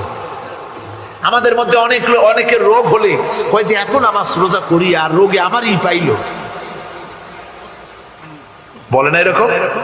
নামাজ রোজা করি, দান সদকা করি, হজ করি, আর আমার এই রোগটাই পাইলো, এই রোগ সারি না। আশ্চর্য কথা, রোগ দিয়ে আল্লাহ মানুষের ঈমান পরীক্ষা করেন। ধৈর্য ধরতে হবে। হযরত আইয়ুব আলাইহিস সালামের রোগ হলো 18টি বছর পর্যন্ত রোগে ভুগলেন। 18 বছর শরীর পচে যেতে লাগলো, বিবি বাল বাচ্চা সব তার কাছ থেকে ছড়ে গেল, গ্রামের লোকেরা তাকে তাড়ায় দিল, জঙ্গলের ভিতরে তিনি কাটাতে লাগলেন। এরপরে তিনি কষ্টে অস্থির হয়ে গেলেন, কোন শেকায়েত আল্লাহর দরবারে তোলেন নাই। বলেছেন, আয় আল্লাহ পাক, আমি দারুণ ভাবে রোগগ্রস্ত হয়ে পড়েছি, আর তুমি রহমান রহিম। হযরতে আইয়ুব আলাইহিস সালাম 18টি বছর রোগ ভোগ করার পর যখন তিনি লক্ষ্য করলেন শুধু শরীরের ভিতরেই পোকা না, এবার পোকা জিহ্বার মধ্যে শুরু হয়ে গেছে, জিহ্বায় পোকা ধরেছে, গায়ের গোশতে পোকা, পুজ পোকা, পচে পচে শরীর পড়তেছে, জিহ্বার মধ্যেও পোকা হয়ে গেছে। হযরত আইয়ুব আলাইহিস সালাম এবার আল্লাহর দরবারে হাত তুলে বলেন, রব্বুল আলামিন, এতদিন কোনো কথা বলি নাই, 18টি বছর পর্যন্ত হাসি মুখে আমি সহ্য করে চলছি, তুমি রোগ দিয়েছো বলার আমার কিছুই নাই, কিন্তু এবার অবশ্যই শিকায়েত করব, যেহেতু আমার জিহ্বায় পোকা ধরেছে, মাবুদ আমার জিহ্বায় পোকা দিও না, আমার জিহ্বায় যদি পোকা হয়ে যায় তাহলে তোমার মতো আল্লাহর জিকির আমি কি দিয়া করব? আয় আল্লাহ, জিহ্বাটা সুস্থ রাখো যাতে করে তোমার জিকির করতে পারি। সুবহানাল্লাহ। আমার আল্লাহ রাব্বুল আলামিন পরিষ্কার করে কোরআনে কারীমের মধ্যে বলে দিলেন, আমি আইয়ুব আলাইহিস সালামের আইয়ুবের রোগ মুক্ত করে দিলাম এবং তার হারানো সব সম্পদ আমি তাকে দান করে দিলাম। মুমিন বান্দা যারা, তারা রোগে শোকে এভাবে কাতর হবে না, নিরাশ হবে না, মনে করবে আল্লাহ রাব্বুল আলামিন আমাকে পরীক্ষা করছেন, এরপরে নিয়ামত আসবে, হতাশা তাকে পেয়ে বসবে না। দেখেন ইউসুফ আলাইহিস সালাম, তাকে কুয়ার মধ্যে ফেলে দিল কারা? ভাইরা কুয়ার মধ্যে ফেলে দিল। কুয়ার মধ্যে ফালানো হয়েছে, ভাইরা মনে করলো এটা মরণ কুয়া, এটা মৃত্যু কূপ, এখানে ইউসুফ আলাইহিস সালাম শেষ হয়ে যাবে। কিন্তু ওই 11 ভাইরা জানতো না এটা মৃত্যু কুয়া নয়, এটা হচ্ছে একদিকে কুয়ার মুখ আর একদিকে মিশরের সিংহাসন। এটা কেনানের কুয়ার মধ্য থেকে ইউসুফ আলাইহিস সালাম ঢুকলেন, এটা একটা টানেল, সুড়ঙ্গ পথ। কুয়ার এক মাথা দিয়ে ঢুকলেন, আর এক মাথা দিয়ে মিশরের সিংহাসন দখল করলেন। সুবহানাল্লাহ। আল্লাহ কোথা থেকে কোথায় নিয়ে গেলেন। হযরতে ইয়াকুব আলাইহিস সালাম সন্তানের শোকে অস্থির হয়ে গেলেন, সন্তানের শোকে অস্থির হয়ে গেলেন, কিন্তু তিনি নিরাশ হন নাই, হতাশ হন নাই। তিনি বলেছেন ফাসাবরুন জামিল আসাল্লাহু আইয়াতিয়ানি বিহিম জামিআন ইন্নাহু হুয়াল আলিমুল হাকীম। ফাসাবরুন জামিল, আমি উত্তম ধৈর্য ধারণ করব এবং আমি আশা করি অতি শীঘ্র আল্লাহ রাব্বুল আলামিন আমার যা আমি হারিয়েছি আমাকে আল্লাহ পাক মিলাই দিবেন। সুবহানাল্লাহ বিহামদি। আর আল্লাহ পাক হযরত ইয়াকুব আলাইহিস সালামের কাছে হযরত ইউসুফকে মিলাই দিলেন। সুবহানাল্লাহ বিহামদি। সুতরাং মুমিন ব্যক্তি কখনো নিরাশ হবে না, হতাশা নিরাশায় তার মন ভেঙে দেবে না। দেখা যাচ্ছে ইসলামী আন্দোলন আর বুঝি রইল না, বুঝি শেষ হয়ে গেল। চতুর্দিক থেকে বন্য হায়নারা অস্ত্র নিয়ে, বিদেশি টাকা নিয়ে, সম্পদ নিয়ে চতুর্দিক থেকে হামলা শুরু করেছে, আর বাঁচার পথ নাই। ইসলামী আন্দোলন বুঝি শেষ না। মুমিন যারা, তারা হতাশায় ভোগে না। কি বলেন? হতাশায় ভোগে? মোটেই হতাশায় ভোগে না। তারা মনে করে নিশ্চয়ই এর ভেতরে রয়েছে কল্যাণ। এর মধ্যে কি রয়েছে? আমরা দেখতে পাই হযরত ইউনূস আলাইহিস সালাম মাছে তারে গিলে ফেলে দিল। হতাশায় তিনি হার্ট ফেল করেন নাই। মাছের পেটের মধ্যে যদি কেউ চলে যায়, বেরিয়ে যাওয়ার জন্য কোনো ব্যাকডোর আছে নাকি? কোন পালাবার কোন রাস্তা আছে? মাছের পেটের জানালা দরজা আছে কিছু? কিছুই নেই। তিনি হতাশ হলেন না। মাছের পেটের ভেতরে বসে হযরত ইউনূস আলাইহিস সালাম বুক ভরা আশা নিয়ে আল্লাহর দরবারে তিনি ঘোষণা করলেন, লা ইলাহা ইল্লা আনতা সুবহানাকা ইন্নী কুনতু মিনাজ জালিমিন। পড়েন না সবাই, লা ইলাহা ইল্লা আনতা সুবহানাকা ইন্নী কুনতু মিনাজ জালিমিন। হযরত ইউনূস আলাইহিস সালাম বললেন, আল্লাহ তুমি ছাড়া কোনো ইলাহ নাই, তোমার পবিত্রতা ঘোষণা করছি, আমি জালিমদের অন্তর্ভুক্ত হয়ে গেছি। তিনি যখন চিল্লাচ্ছিলেন, মাছের পেটের ভিতরে বসে যখন কাতরুক্তি করতেছিলেন, আল্লাহ বুঝি তখন শোনেন নাই সে কথা? কি বলেন? আল্লাহ বুঝি তখন তন্দ্রায় বা নিদ্রায় ছিলেন না। আল্লাহ পাক কি ঘুমান? তন্দ্রায় যান? লা তাখুযুহু সিনাতুন ওয়ালা নাওম। আল্লাহ রাব্বুল আলামিন বলেন, কোন তন্দ্রা বা নিদ্রা আল্লাহ রাব্বুল আলামিনকে স্পর্শ করে না। হযরত ইউনূস আলাইহিস সালাম যখন মাছের পেটের ভিতরে বসে চিৎকার মারলেন, আল্লাহ পাক বলেন, ইউনূস রে, তোমার ওই ডাক কেউ শোনে নাই। দুনিয়ার কোন রাজা বাদশাহ শোনে নাই, দুনিয়ার কোন বন্ধু বান্ধব তোমার শোনে নাই, কিন্তু আমি তোমার আরশের মালিক, আমি রব্বুল আলামিন শুনেছি। শুধু শুনি নাই, সঙ্গে সঙ্গে জবাব দিয়ে দিয়েছি। ফাস্তাজাবনা লাহু ওয়া নাজ্জাইনাহু মিনাল গাম্মি। পড়েন, ফাস্তাজাবনা লাহু ওয়া নাজ্জাইনাহু মিনাল গাম্মি ওয়া কাযালিকা নুনজিল মুমিনিন। আল্লাহ পাক বলেন আমি জবাব দিলাম। মাছের পেটের ভিতরে বেদনা শুরু হয়ে গেল, মাছ আর তলদেশে শুয়ে থাকতে পারলো না, সাঁতরাতে পারলো না, মাছ ভেসে উঠল উপরে। পেটের যন্ত্রণায় মাছ কিনারায় চলে এসে বমি করে দিতে পারলে যেন বাঁচি, এই অবস্থা মাছের হলো। কিনারায় চলে এলো, বমি করে ইউনূস আলাইহিস সালামকে ফেলে দিল, মাছও বাঁচলো, ইউনূস আলাইহিস সালামও বাঁচলো।